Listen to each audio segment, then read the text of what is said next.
സന്തോഷമലത്തല്ലും നിധിയായി അന്ന് ജീവിതവാടിയിൽ വിരിഞ്ഞന്നു മുത്ത് ഹസാൻ മോൻ പിറന്ന ദിനമാണിന്ന്.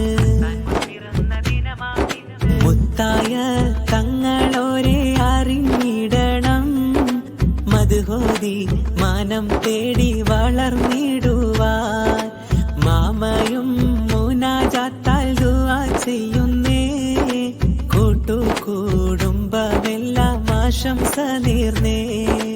പനിമതി മുത്തൊള്ളി ഉദിക്കൊണ്ട നാളിൽ ഇരുഷമിൽ പരിമളം ചാർത്തിയ ചേലിൽ അലങ്കൃത സുദിനത്തിൽ സന്തോഷഹാലിൽ ഇമ്പപ്പൂ ഹസാൻ ഇന്ന് വിളങ്ങിടും.